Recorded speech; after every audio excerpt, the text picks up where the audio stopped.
Vamos falar sobre como discernir entre trauma emocional, transtorno psicológico e opressão espiritual. Então, a nossa conversa é exatamente sobre isso: trauma emocional ou opressão espiritual. O que todo terapeuta cristão precisa saber a esse respeito. Bem, aqui é Sanu Morema. Faz um tempo que, devido à minha viagem para a África, nós não temos feito postagens de vídeo. E esse assunto é um assunto que já foi solicitado há muito tempo aqui no canal, tanto lá no grupo da mentoria, nosso grupo do WhatsApp, e aqui no canal. E agora eu trago esse assunto para, de alguma forma, trazer esclarecimento, orientação para você, que é um terapeuta cristão, alguém que realmente sente no coração o desejo de ajudar aqueles que estão passando por luta. Hoje, o nosso objetivo, a nossa proposta é te ajudar, te orientar em como discernir entre trauma emocional, transtorno psicológico ou opressão espiritual. Porque esse assunto é extremamente essencial e importante. Isso porque muitos terapeutas cristãos acabam caindo nesse erro de fazerem confusão entre trauma e opressão espiritual, depressão com falta de fé, ou muitas vezes vê depressão como pecado, ansiedade como falta de fé, ou ansiedade como pecado. Então observa, se você, como um terapeuta cristão, não entende ou não consegue fazer esse discernimento, isso pode te levar a ferir exatamente quem você deveria ajudar. Por isso nós vamos começar aqui no nosso primeiro ponto, falar sobre o perigo do misticismo e o perigo do ceticismo. Quando nós estamos a falar do misticismo, nós estamos a falar daquela visão exagerada, onde nós espiritualizamos tudo, onde nós vemos demônio em tudo. Eu lembro muito bem atendendo uma pessoa, fiquei muito triste, porque a pessoa estava totalmente transtornada. O que ela queria no atendimento é que eu expulsava demônio na vida dela. Ela estava mais à busca de um exorcista do que um terapeuta cristão. Então, muitas vezes, a gente acaba caindo nesse erro, porque há essa visão mística de ver demônio em tudo. Então, o resultado desse misticismo, muitas vezes pessoas com depressão, elas são submetidas à sessão de libertação na igreja. Eu lembro de mais um caso que eu acompanhei. A família estava levando a pessoa, subindo um monte para orar, expulsar demônio e tanta coisa. Não que isso não seja uma necessidade, mas por falta desse discernimento, aquela pessoa, ela estava sendo tratada de forma errada e ela estava sofrendo muito tempo, simplesmente por causa dessa visão mística. Então, a ansiedade estava sendo tratada como um espírito de medo, trauma sendo chamado de possessão demoníaca. Observa que essa visão mística revela um problema teológico muito grande.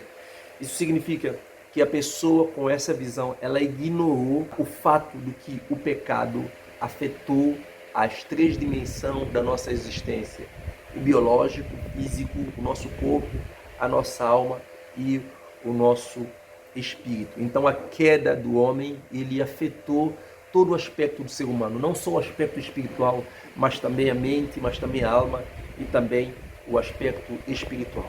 E é incrível que quando nós lemos na palavra de Deus, você vai observar que Jesus, ele sabia discernir, ele sabia fazer essa diferença. Ele fez isso, deixando para nós esse exemplo, essa visão, para nós termos esse discernimento. Jesus, então, ele expulsava os demônios, mas também ele curava os enfermos. Jesus, ele não expulsava demônio quando o cego precisava de ser curado apenas à vista.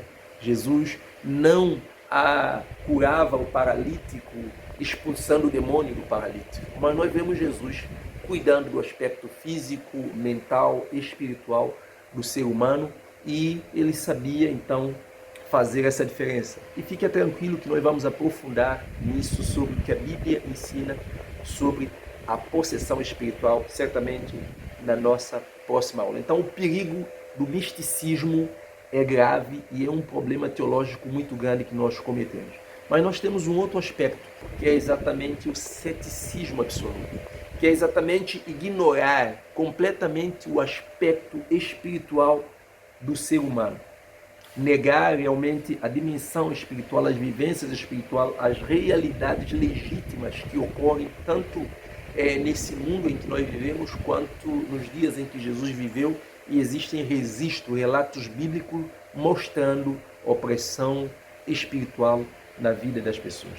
É verdade que nem tudo é demônio, mas também nem tudo é químico, mas aí vem o ponto-chave, a frase que eu quero que como terapeuta nós guardamos: tudo precisa ser discernido. Por quê? Simples. O ser humano ele é complexo. E lógico, o sofrimento humano também é muito complexo. Por isso o terapeuta cristão, ele precisa ter uma visão integrada, ele precisa ir além do psicológico, ele precisa ir para um outro aspecto, que é o aspecto espiritual, e que muitas vezes a psicologia, a neurociência peca, porque realmente muitos psicólogos, muitos especialistas em desenvolvimento humano negam o aspecto espiritual de ser, negam a Bíblia como absoluta palavra de Deus, nega a dimensão do mundo espiritual, e aí não tem como tratar de ninguém ignorando esses três aspectos ou essas três dimensões.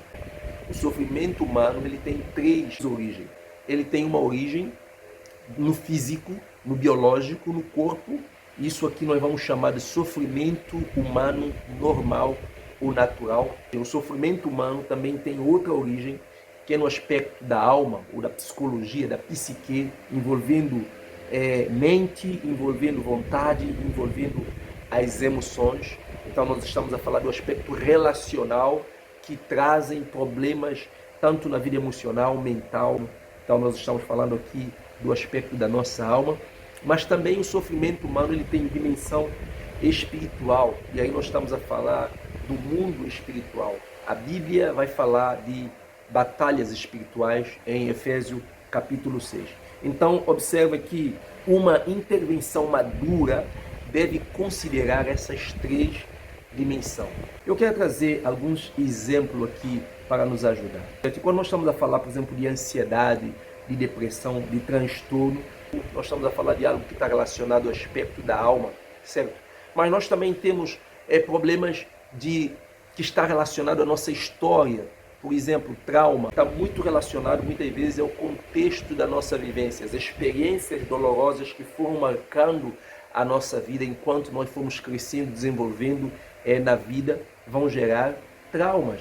Nós também temos a questão, que é uma questão muito séria, que é a questão de nossa crença espiritual. E crença espiritual, aqui eu quero parar um pouquinho só para você entender que nem tudo tem a ver com certo e errado, nem tudo tem a ver com bom e mal.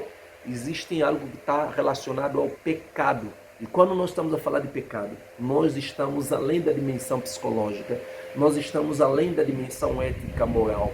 Nós estamos a falar de algo que está relacionado à nossa crença.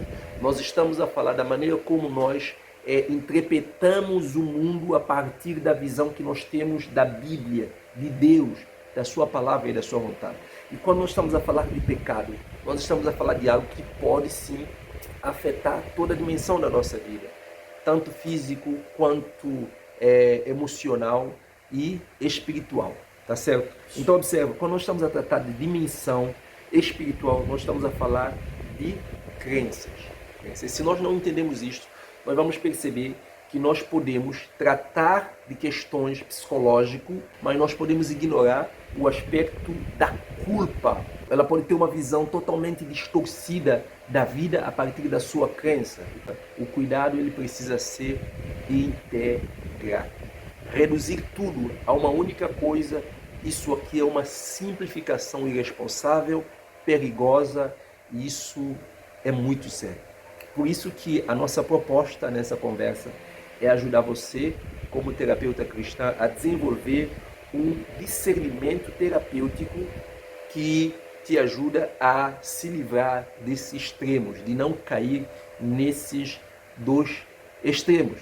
Ou seja, você vai ajudar a pessoa sem negar essas dimensões, tanto a dimensão biológica, a dimensão da alma, quanto a dimensão do espírito.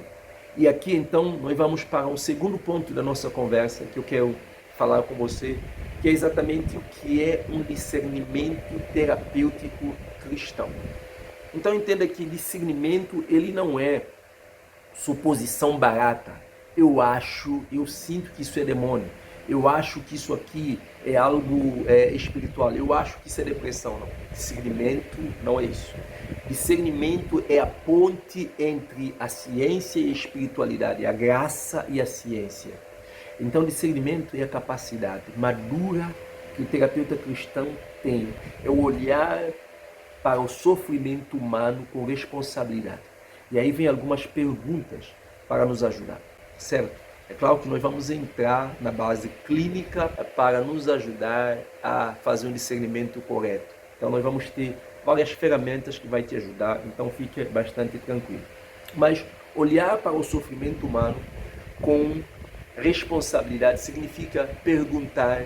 Isso é uma pergunta que eu faço enquanto terapeuta cristã para mim mesmo. O que eu estou vendo, isso é humano? Isso é normal? É um transtorno estruturado? O que eu estou olhando é um trauma não processado? O que eu estou olhando, ele envolve uma dimensão espiritual, uma possessão espiritual. Então observa, é olhar de forma responsável sobre o sofrimento humano sem negar nenhuma dessas possibilidades, nenhuma dessas dimensões. Por isso agora nós vamos para um terceiro ponto, onde nós precisamos perguntar o que é um sofrimento humano natural, o que é um sofrimento humano normal. E aqui eu quero chamar a sua atenção a um ponto muito importante. Nem todo sofrimento humano é patológico. Vamos imaginar uma pessoa que perdeu alguém, um pai que perde um filho, uma esposa que perde um marido que perde uma esposa, um filho que perde uma mãe. Isso gera ou não gera tristeza? Gera tristeza. Isso é normal, isso é natural. Imagina só uma pessoa que descobre uma traição. O que isso vai gerar? Decepção, isso vai gerar frustração. E isso é ou não é natural? Isso é ou não é normal? É normal. Imagina uma pessoa que realmente percebeu que ele foi humilhado publicamente, ele se sentiu rejeitado. Isso gera dor, principalmente vindo de alguém como um pai, como um colega de trabalho, como um amigo de infância, de uma esposa, de um marido. Isso vai gerar dor, certo? Agora imagina só uma criança que fez uma mudança, saindo, por exemplo, do Brasil, vindo morar na África, ou saindo de um bairro, de uma cidade onde ele tinha uma estrutura, uma escola, amigos e tudo, aí começando a vida em uma outra cidade. Mudança vai gerar o quê? Insegurança, ansiedade, preocupação. Então tudo isso nós estamos falando de sofrimento humano natural. Não tem nada aqui patológico, não tem aqui nada de doença. Tudo isso aqui é humano, não é doença. Infelizmente nós percebemos, como eu já te falei, nós vemos muitos terapeutas patologizando aquilo que realmente é uma experiência humana natural. Então preste atenção, nem toda dor ela precisa ser diagnosticada, mas sim, dependendo da situação, ela precisa de luto, ela precisa de tempo e ela precisa de suporte, de acompanhamento, de um olhar acolhedor, de um olhar cuidadoso. Agora no quarto ponto, eu quero entrar com você num aspecto mais clínico, para nós pensarmos aqui o que é um transtorno psicológico. Quando nós estamos a falar em questão de transtorno, nós precisamos fazer algumas observações. Por exemplo, eu estou diante de uma situação, eu preciso perceber se existe padrão. Eu preciso perceber se tem tempo, se tem duração. Eu preciso perceber se tem intensidade. Eu preciso perceber se isso tem um prejuízo funcional. Vamos tornar isso mais claro. Um exemplo prático. Imagine uma pessoa triste porque ela perdeu um emprego. Nós estamos diante de um sofrimento humano natural, normal. Um pai de família está trabalhando e agora ele é despedido do seu emprego, do seu ganha-pão, aquilo que dava a ele estabilidade, segurança para manter o seu lar, e agora ele se vê desempregado e ele começa então a perceber que a coisa não está fácil. Isso gera sofrimento, isso gera realmente frustração. Mas até aqui nós estamos falando de sofrimento humano natural. Nós estamos falando de experiências humanas normal a todo ser humano. Agora imagina só uma pessoa que há 3 meses ela está sem energia, ela está sem prazer e ela está tendo ideação suicida. Imagina só, aí nós já temos um possível caso de depressão. Nós já temos um aspecto mais clínico da situação. Então observa que discernimento exige avaliação e não suposição. Isso é muito importante. Agora vamos pensar no 5º ponto. O que é um trauma não processado? Como é que eu sei que uma pessoa ela tem um trauma não processado? Aqui é muito simples. Quando nós estamos diante de uma reação que a gente percebe que a pessoa ela está sempre irritada, nós percebemos que a pessoa tem gatilho específico que leva ela a ter reações específicas, nós vemos que ela apresenta reações automáticas intensas. Aqui nós temos um problema que não é demônio, mas nós temos aqui um problema que é trauma não processado. Eu, por exemplo, já tive experiência na minha vida que me fez ter gatilho específico. Dependendo do que eu via, dependendo do que eu ouvia, isso já me levava a me estar irritado, alterado, não sabia mais me controlar. Por conta de quê? Por conta de uma experiência traumática que não foi processada e me levava a agir de forma totalmente desequilibrada, dependendo de uma situação ou de uma circunstância. E isso todos nós passamos por ele. Se calhar você já teve essa experiência, ou está tendo essa experiência, ou está convivendo com alguém que tem essa experiência. E aí eu quero trazer exemplos para nos ajudar, porque eu percebo aqui na nossa conversa que quando a gente traz exemplo, a coisa fica muito mais clara. Então vamos a um exemplo. Imagina uma mulher que sofreu traição, ou ela pode ter um problema cardíaco quando ela percebe que o marido dela demora de responder uma mensagem. Imagina, o marido dela saiu de casa, foi para trabalho, e ela liga o telefone, ele desliga, ela liga o telefone, ele desliga, e depois ele não retorna a chamada. O que você acha que vai acontecer com aquela mulher? Aliás, eu lembrei agora de um caso que eu acompanhei, de um casal, que a mulher ela já veio de 3 relacionamentos, por causa de uma traição. E ela disse que ela não aceita a traição de nenhum homem. Ela pode aceitar tudo menos traição. E aquela mulher estava tendo um problema muito sério na sua nova relação agora, que era a 3ª relação. Por causa de quê? Porque o marido, quando entrava no banheiro e ele atendia telefone, passava muito tempo ali falando no telefone. E isso fazia com que aquela mulher tinha uma reação totalmente descontrolada, que levou aquela mulher a separar daquele homem, porque ela achava que ele entrava no banheiro para atender outra mulher, certo? Enquanto ele tinha uma versão totalmente diferente dos fatos que ela apresentava. Eles se separaram, ou seja, ela separou daquele homem simplesmente por causa de ter vivido traição, e ela agora estava sentindo ameaça numa situação que não era real. Ou seja, uma pessoa que tem um trauma não processado, ela vê ameaça aonde não tem perigo.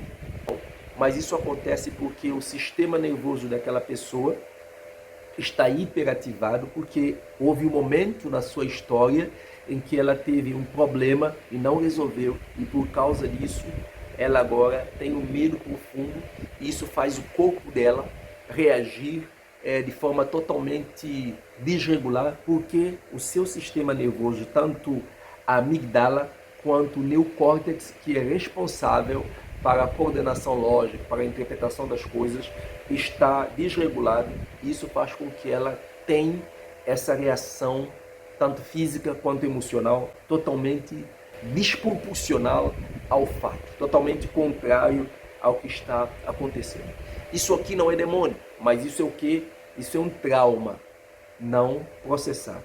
O que é que ela precisa? Ela precisa agora de segurança, precisa de processamento terapêutico, ela precisa de realmente olhar para tudo aquilo que ela viveu, para identificar de onde veio o gatilho, por que ela tem tido essa reação automática. Ela precisa perceber tudo isso. É claro que eu estou falando isso aqui simplesmente porque o objetivo aqui é nos ajudar a diferenciar uma coisa da outra e nós não estamos nos aprofundando especificamente no aspecto de trauma. Agora nós vamos falar, por último aqui no nosso sexto ponto, sobre a opressão espiritual. Tá? Existe opressão espiritual? Sim, existe opressão espiritual. Existe dimensão espiritual. A Bíblia reconhece a influência espiritual real, mas a opressão espiritual ela não é uma tristeza profunda, ela não é ansiedade, ela não é trauma. Então, a opressão espiritual, geralmente, ela envolve algumas dimensões que nós vamos falar, mencionar algumas aqui, mas nós vamos, na nossa próxima aula, ou numa das aulas que teremos, nós vamos aprofundar sobre o que a Bíblia fala sobre esse assunto, onde nós vamos ver exemplos reais da Bíblia, e nós vamos ver situações, e nós vamos ver todos os padrões que ocorrem ali.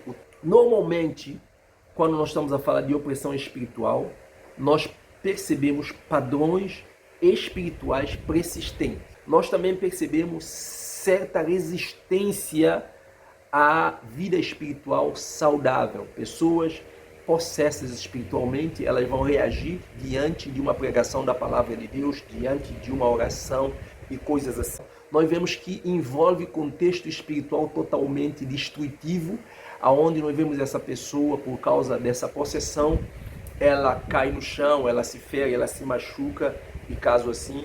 E nós vamos ver elementos que fogem completamente do padrão clínico, casos que vão além do comportamento humano natural. Então aí nós percebemos que existe sim uma possessão espiritual, mas é preciso avaliar cuidadosamente esses casos. Bem, eu quero terminar dizendo de erro que nós precisamos evitar. Então, se eu nego o aspecto biológico, eu estou sendo um místico irresponsável. Se eu nego a dimensão espiritual, eu estou sendo um cético, estou tendo uma frieza, eu estou sendo irresponsável a olhar para o sofrimento humano. Se eu nego o aspecto psicológico, eu estou sendo uma pessoa que realmente preciso entender sobre a mente humana, sobre transtorno psicológico, sobre muitos aspectos que envolvem doenças emocionais. Então, o ser humano ele é um ser integrado. Tem um corpo, uma alma e um espírito, e nós precisamos olhar para o sofrimento humano a partir dessas três dimensões. Comente como foi essa aula para você e eu te espero na nossa próxima conversa.